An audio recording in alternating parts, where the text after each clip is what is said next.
একটা সময় ছিল যখন বাংলাদেশের ফুটবল মানেই ছিল সীমাবদ্ধতা, হতাশা আর হয়তো পারব না ভাবনা। আর আজ সেই বাংলাদেশ ফুটবলই নতুন এক গল্প লিখছে, যেখানে একের পর এক তারকা নাম এসে যুক্ত হচ্ছে, বদলে যাচ্ছে দৃশ্যপট, বদলে যাচ্ছে আত্মবিশ্বাসের ভাষা। হামজা চৌধুরী, সমিত সোম, জায়ান আহমেদ, তারিক কাজী ও জামাল ভুইয়ার মতো ফুটবলাররা যখন লাল সবুজের জার্সিতে নিজেদের সামর্থ্যের ঝলক দেখিয়েছেন, তখনই পরিষ্কার হয়ে গেছে বাংলাদেশ ফুটবল আর আগের জায়গায় দাঁড়িয়ে নেই।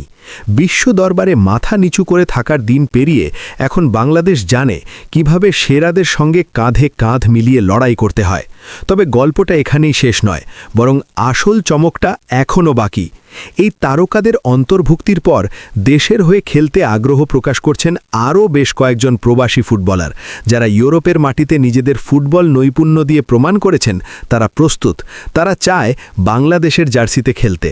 ঠিক তেমনই আলোচনার কেন্দ্রে উঠে এসেছেন দুই তরুণ প্রতিভা, ম্যাক্স রহমান ও নিলয় ভ্যান্ডার প্লগ।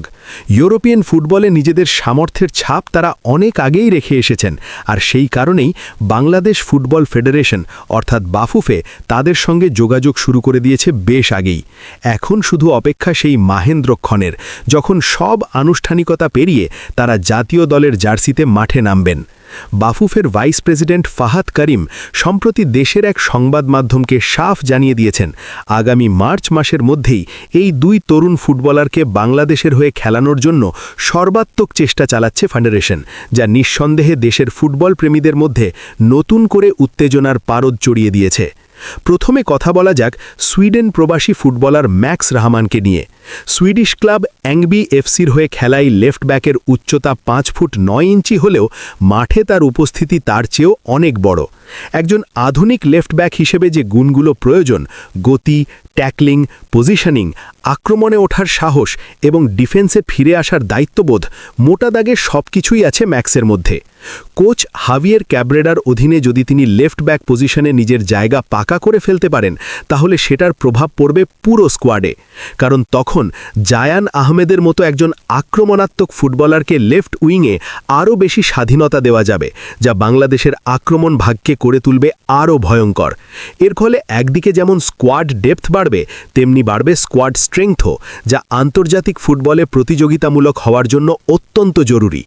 অন্যদিকে নেদারল্যান্ডসের ক্লাব এমএনের অনূর্ধ্ব 21 দলে খেলা নিলয় ভ্যান্ডার প্লগকে বলা যায় একজন সম্পূর্ণ প্যাকেজ ফুটবলার। মূলত একজন মিডফিল্ডার হলেও ডিফেন্সিভ মিডফিল্ড, অফেন্সিভ মিডফিল্ড, এমনকি সেন্ট্রাল ব্যাক রোলেও তার দক্ষতা চোখে পড়ার মতো।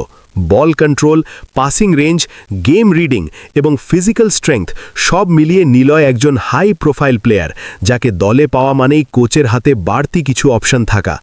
তার মতো বহুমুখী একজন ফুটবলারের অন্তর্ভুক্তি বাংলাদেশের স্কোয়াডকে নিয়ে যেতে পারে সম্পূর্ণ নতুন এক মাত্রায়, যেখানে ম্যাচের পরিস্থিতি অনুযায়ী ট্যাকটিক্যাল পরিবর্তন করা হবে অনেক সহজ। শুধু সম্ভাবনার কথা বললে হবে না, যদি বাফুফে সত্যিই কাজের মাধ্যমে দেখাতে পারে এবং আগামী মার্চ মাসেই ম্যাক্স রহমান ও নিলয় ভ্যান্ডার প্লগকে জাতীয় দলে অন্তর্ভুক্ত করতে পারে, তাহলে নিঃসন্দেহে বাংলাদেশের ফুটবল পৌঁছে যাবে এক অনন্য উচ্চতায়। তখন শুধু দেশের ভেতরেই নয়, আন্তর্জাতিক অঙ্গনেও বাংলাদেশকে নিয়ে নতুন করে ভাবতে বাধ্য হবে বড় বড় দলগুলো। হয়তো আর সহজ প্রতিপক্ষ হিসেবে আমাদের দেখা হবে না, বরং লাল সবুজের দলকে মোকাবিলার আগে দ্বিতীয়বার ভাববে প্রতিপক্ষরা।